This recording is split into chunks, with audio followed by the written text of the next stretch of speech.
December 7, 1941. Pearl Harbor burns, and within 72 hours, full throttle. That claim seemed impossible. To the Luftwaffe's engineers, wood belonged to the past, to biplanes and museums, not to the era of jets and high-octane fuel. Dr. Karl-Heinz Henkel, a senior materials analyst from the Luftwaffe Ministerium, adjusted his spectacles and tapped one of the panels with a knuckle. The sound was not metallic, but dull and resonant, like knocking on a coffin. "It's plywood," he murmured, disbelief creeping into his voice. Around him, technicians laughed quietly. "A wooden bomber," one said. "The English must have run out of aluminum. They expected splinters and sawdust, not a weapon that had humiliated their air defenses for nearly 2 years." Outside, rain hissed against the hangar roof. Inside, the smell of phenolic resin filled the air, sharp, sweet, and chemical, something between varnish and burned sugar. It clung to their clothes and throats as they worked. They began cataloging every component with the precision of surgeons. No rivets, no welds. Each panel had been bonded, not bolted. The seams were seamless, so smooth they reflected light like polished marble. When Henkel tried to separate 2 layers with a chisel, the blade snapped. He frowned. "This is not carpenter's glue," he said.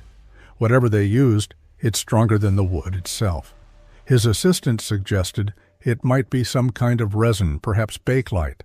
Henkel shook his head. Bakelite was brittle.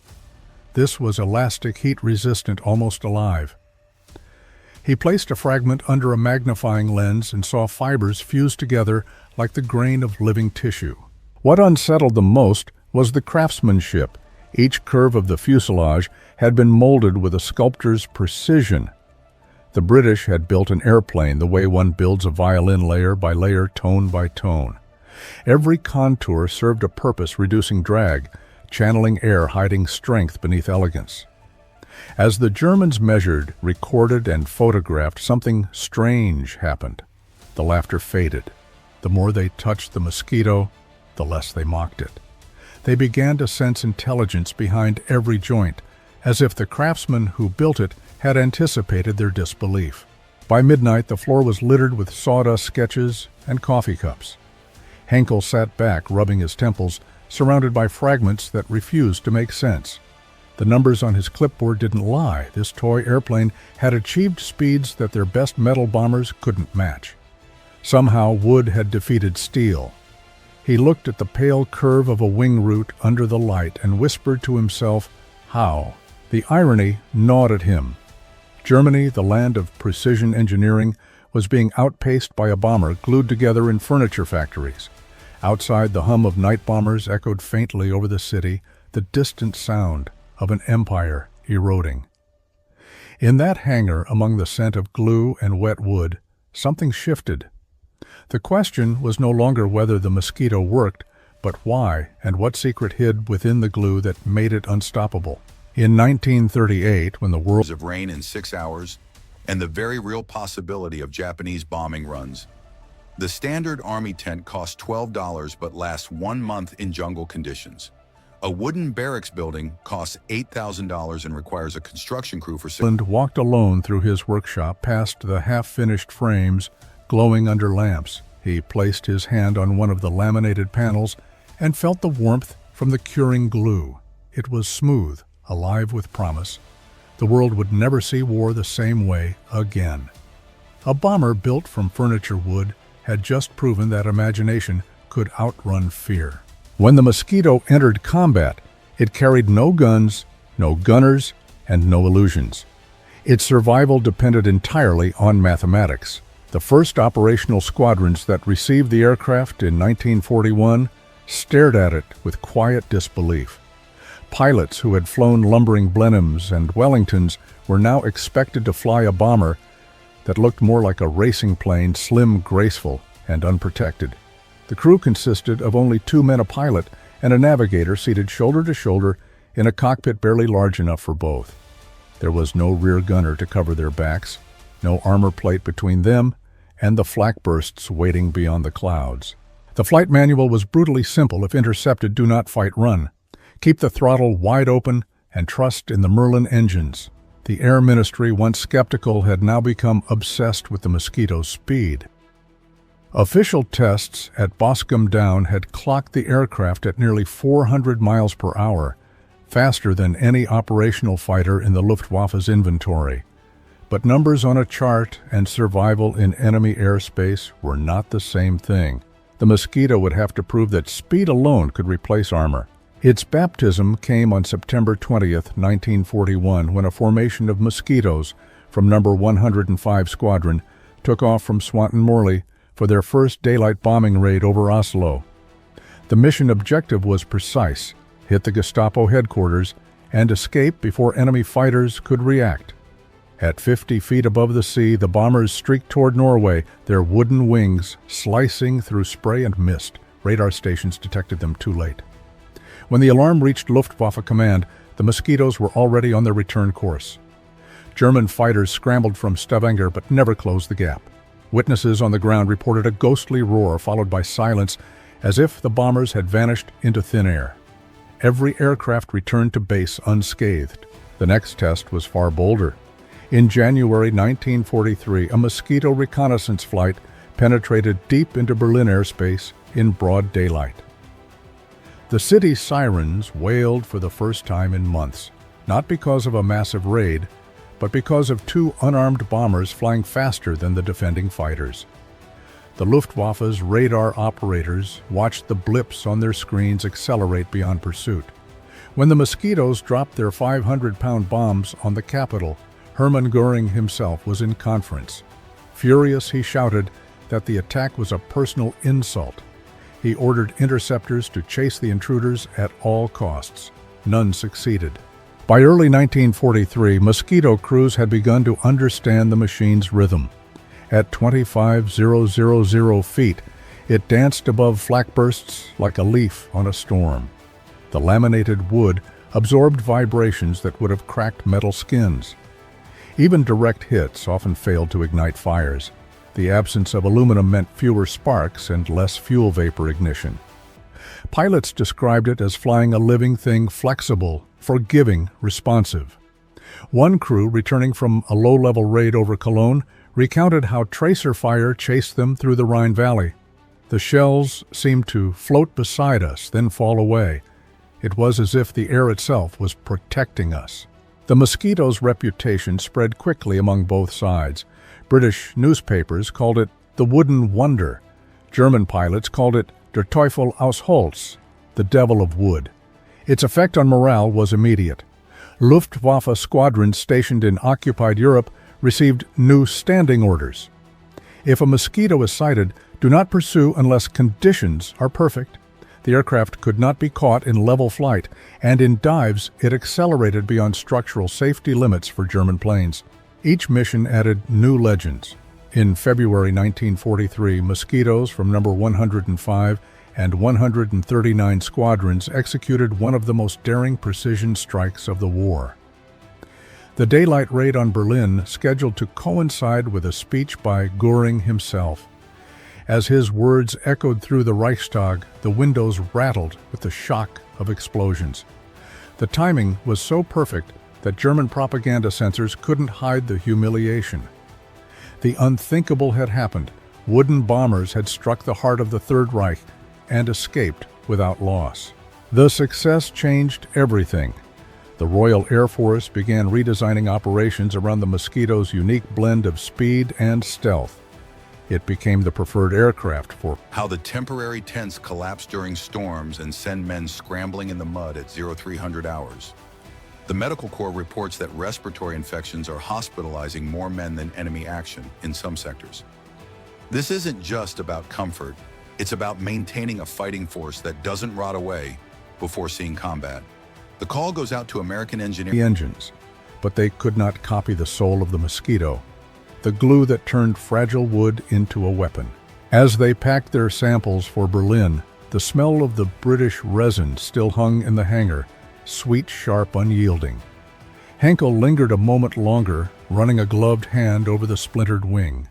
"They built this in a furniture factory," he whispered, "and we with all our steel cannot catch it." The order came from the top. If the British could build a wooden bomber that outpaced every German fighter, then Germany would build one faster, stronger, and deadlier. The project was given a name meant to mock its rival Mucka the gnat, a tiny insect meant to sting the British mosquito. On paper, it looked like a statement of pride, an attempt to prove that German engineering could master anything the Allies invented. In practice, it became a slow-motion tragedy of overconfidence. The first prototypes were assigned to a small team at the Luftwaffe Forschungsanstalt in Braunschweig. They began with captured Mosquito drawings and the fragments Henkel's team had meticulously catalogued. But from the beginning, the numbers betrayed them. The British had used lightweight balsa imported from Ecuador, a wood Germany could no longer access due to Allied blockades. Their engineers substituted pine and beech, harder, heavier, more available. A single wing section that weighed 280 kilograms in the Mosquito ballooned to 410 in the Mucka mock-up. The glue, too, was a compromise. Without access to phenolic resin, the team reverted to casein adhesive mixed with formalin to slow degradation. It worked well enough in dry weather, but under heat and moisture, it began to soften a flaw that every engineer recognized, but none dared report. Still, the Reich's propaganda machine demanded results. Henkel's reports warning of adhesive instability were quietly rewritten before reaching Berlin. Production orders were issued to furniture factories in Dresden and Kassel, ironically the very same kind of workshops the British had used successfully. But German workers faced different conditions: raw material shortages, constant air raids, and shortages of trained labor. The Mosquito had been born in creativity. The Mucka was born in desperation. By late 1943, the first prototype stood complete, a sleek, pale imitation of the British aircraft. Under the floodlights, it looked convincing enough: twin engines, smooth fuselage, identical dimensions. But the illusion ended as soon as it left the ground. During its maiden flight, the test pilot Hauptmann Ernst Kessler noted sluggish controls and unexpected vibration at high speed. At 350 miles per hour, the wings began to resonate. The laminated layers groaned audibly. Within minutes, thin cracks spread along the leading edges. He throttled back and landed hard, the undercarriage collapsing under the strain. When engineers examined the damage, they found the culprit: moisture had seeped into the glue lines, weakening the joints. The adhesive had not failed outright, but it had softened just enough to alter the aerodynamic shape. In aviation, just enough was fatal. The second prototype fared no better. Built with modified adhesives and extra bracing, it flew heavier and slower. On paper, it reached 360 miles per hour, faster than a Heinkel. He 111, but still 50 miles per hour, slower than the Mosquito it was meant to catch. A third prototype broke apart entirely during a low-altitude dive test. The investigators tried to blame pilot error, but the truth was obvious. The wood had delaminated mid-flight, tearing the wing from the fuselage. By 1944, the Mucka project was effectively dead. Commander John Philip Drosfeld studies the specifications and immediately sees both genius and problems. The genius: the arch shape naturally deflects wind and sheds water without complex engineering. The problems: a laundry list that would doom the design in Pacific conditions. The British huts weigh 3 tons when disassembled, require foundation bolts drilled into concrete, and use an internal wooden frame that becomes a feast for termites in tropical climates. Drosfeld circles the ventilation specs in red ink. 2 small windows, knowing that if a Mosquito could reach them, no one was safe. The statistics told the story in numbers that defied belief. The average loss rate for heavy bombers like the Lancaster hovered around 5 to 7% per mission. For the Mosquito, it was less than 1. 1 aircraft lost for every 200 sorties.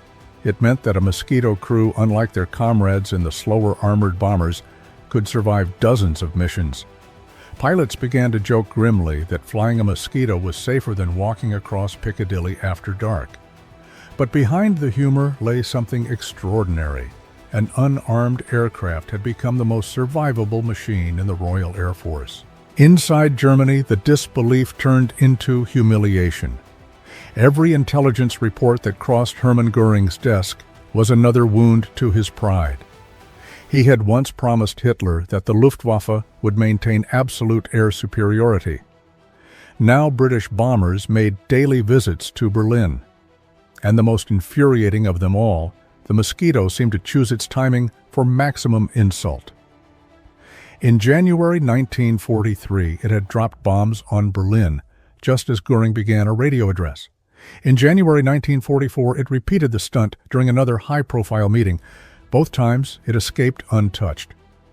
Göring reportedly shouted, "I turn green with envy when I see those wooden aircraft flying over Berlin. The British can afford to lose pilots, but they don't lose them because they fly so fast that our fighters can't catch them." The truth was more painful. The Luftwaffe had grown old while the Mosquito stayed young. Germany's best pilots were dying faster than they could be replaced, and the new generation lacked the training to fight an enemy that refused to play by the rules. Conventional bombers could be intercepted, predicted herded into kill zones. The Mosquito ignored every script. It came in singles and pairs, flying at treetop level, then vanished into clouds. By the time radar picked it up, it was already gone. At Rechlin and Peenemünde, engineers tried to develop faster interceptors, new variants of the Focke-Wulf 190, the high-altitude Me 410, even the jet-powered Me 262. On paper, the jets could outrun the Mosquito. In practice, they could never be in the right place at the right time. Jet engines of the era needed long runways, perfect fuel, and gentle handling. The Mosquito needed only a patch of grass and 2 Merlins. For German civilians, the Mosquito became a psychological weapon more powerful than any bomb. Its raids were precise railway stations, Gestapo offices, communication centers, but they carried symbolic weight far beyond their physical damage. In Berlin, people whispered that the British had built a plane invisible to radar. In occupied Copenhagen and Oslo, the resistance celebrated each appearance as proof that the Allies could strike anywhere at any time. The Mosquito's roar became the sound of inevitability. The RAF understood this power and used it ruthlessly. When heavy bombers pounded German cities at night, Mosquitoes flew ahead to drop incendiaries and flares marking targets with pinpoint accuracy. When the bombers turned home, Mosquitoes returned hours later to strike rescue crews and command posts. They seemed tireless, omnipresent, untouchable. Even when flying alone, a single Mosquito could force the Luftwaffe to scramble entire squadrons of interceptors, burning precious fuel and exhausting pilots for nothing. The German High Command responded with desperation disguised as strategy. New radar networks were built to track fast targets, and propaganda officers claimed that the Mosquito was overrated, that its speed came at the cost of payload. But the numbers could not be hidden. In 1944, alone, Mosquito bombers dropped over 19,000 tons of explosives, with fewer than 200 aircraft lost. The figure was so efficient that one British officer quipped, "It's not a bomber, it's a surgical instrument." By autumn, Göring's rage had turned to superstition. He ordered his aides never to mention the aircraft by name during briefings, as if silence could erase it. Fighter command logs show a pattern of exhaustion, pilots claiming to chase phantoms that vanished into cloud. Radar stations reported false echoes moving faster than their calibration limits. Ground crews swore they saw Mosquitoes at altitudes no piston engine could reach. The myth had outgrown the machine. Dr. Henkel, the engineer who had once dissected the captured Mosquito, watched it all unfold from his laboratory. He had stopped correcting his colleagues when they called the plane a ghost. In his private notes he wrote, "It is not the wood that terrifies us. It is the idea that something so light can carry such power." By the final winter of the war, the Mosquito's very name could silence a room in Germany's command centers. Reports of sightings came with a sigh, rather than an alarm. Everyone knew that by the time the warning arrived, the damage was already done. The Luftwaffe still flew, but its morale was hollowed out. For them, the Mosquito was not an aircraft. It was inevitability, precision, and humiliation shaped into wings. When the war ended in 1945, the Mosquito had already become legend. It had flown more than 80,000 combat sorties, photography bombing, pathfinding, and night fighting, with losses so small that even the statisticians doubted their accuracy. In the hangars of post-war Europe, its sleek wooden fuselage seemed an artifact from another world, something too elegant to have belonged to the chaos that created it. Germany lay in ruins, its cities scorched by the heavy bombers the Mosquito had guided with uncanny precision. And yet in the minds of the engineers who survived it was not the Lancaster or the B-17 they remembered with awe. It was the wooden ghost that had humiliated their science. At war's end, Allied inspection teams invited captured German engineers to tour de Havilland's plant at Hatfield. Among them was Dr. Karl-Heinz Henkel, the same man who had once dissected a downed Mosquito and declared its glue a miracle. Now he stood in the assembly hall watching craftsmen in overalls polish the curved fuselage halves before they were bonded together. The smell of resin filled the air again, sharp chemical, unforgettable. He turned to his British escort, a young engineer barely out of university, and asked how many men had designed this process. The Briton smiled. Not many, but thousands built it. That sentence stayed with him for years. In post-war report, Henkel wrote that the Mosquito's true secret was not chemistry or aerodynamics, but culture, a willingness to let craftsmen and scientists share the same space. Where Germany's factories had been ruled by rigid hierarchy and fear of failure, the British had allowed improvisation. A violin maker could teach an engineer about resonance, a chemist could learn from a furniture worker. Out of that collision of worlds had come something that no pure theory could have predicted. The lessons spread quickly. In the late 1940s, engineers on both sides of the Atlantic began experimenting with new laminated materials, fiberglass resin composites and later carbon fiber, all direct descendants of the Mosquito's wooden skin.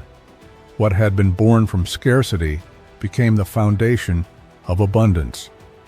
Even the newly formed American aerospace industry studied de Havilland's methods. Boeing engineers called the Mosquito the ancestor of every composite airframe we build today. In Britain, the aircraft's legend grew quietly. The Royal Air Force kept Mosquitoes in service well into the 1950s, long after jets had taken over the skies. Pilots loved its agility, its silence, and its soul. One veteran said, "It felt like the airplane wanted to live as much as you did." Museums displayed it as a masterpiece of wartime design, but those who had built it remembered something humbler. The smell of sawdust, the rhythm of glue brushes the sound of piano craftsmen hammering spars together while London shook under the Blitz. For de Havilland himself, the success was vindication. His impossible idea had not only worked but changed the very meaning of engineering. He once told a journalist, "We were never trying to outmuscle the enemy. We were trying to outthink him." His words would echo through every generation of designers who followed. And for the Germans who had tried to imitate the Mosquito, the aircraft became a mirror reflecting their own limits. The Mucke prototypes were melted down after the war. None survived. But in the archives of what became West Germany's new aviation industry, Henkel's notes endured.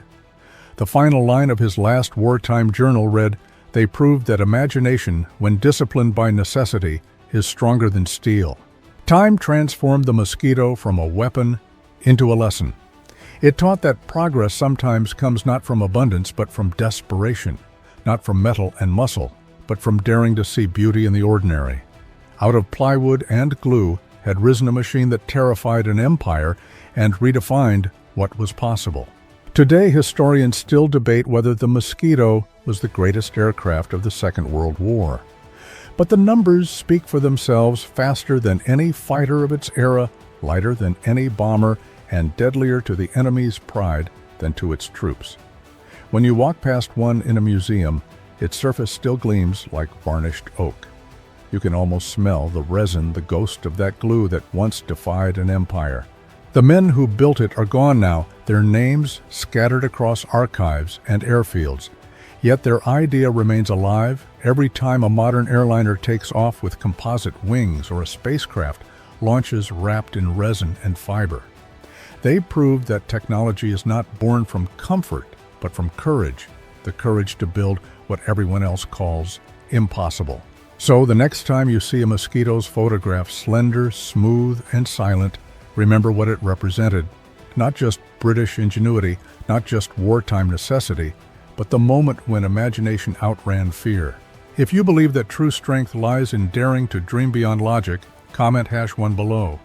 And if you think the world still underestimates the power of human creativity, leave a like and subscribe for more untold Wet'lwich 2 stories that remind us why even wood and glue can change history. April 15, 1942. Otto Brandenburger walks into a Quandt Point warehouse with 30 engineers and a deadline that would be laughable if the war situation weren't so desperate. 60 days to design, prototype, test, and approve a completely new building system that doesn't yet exist. The team works in shifts around the clock, sleeping on cots as pushed against the warehouse walls, subsisting on Navy Massal coffee, and the kind of pressure that either produces brilliance or complete collapse. Brandenburger divides his crew into specialist teams. One group tackles aerodynamics and structural loading. Another figures out how to nest components for shipping. A third works exclusively on the joint and fastener problem that plagued the British design. The first radical decision happens on day 3. Traditional architectural drawings take weeks to produce, and the team doesn't have weeks. Instead, they build in real time, sketch a detail in the morning, have the metal working shop fabricate it by afternoon, test it overnight, and revise by dawn. This iterative prototyping approach is standard in 2025, but revolutionary in 1942 when buildings are designed completely on paper before a single piece is cut. The warehouse floor becomes a laboratory scattered with failed joint experiments, bent test panels, and increasingly refined versions of each component. The engineers steal a technique from aircraft manufacturing. Every part gets a number. Every revision gets documented, and nothing moves to the next prototype generation without solving the previous version's failure points. The dimensions come from brutal practicality rather than aesthetic choice. 16 feet wide, the maximum that fits on a standard rail car, without special permits, 20 feet long per section, short enough that 4 men can lift a panel, but long enough to create usable,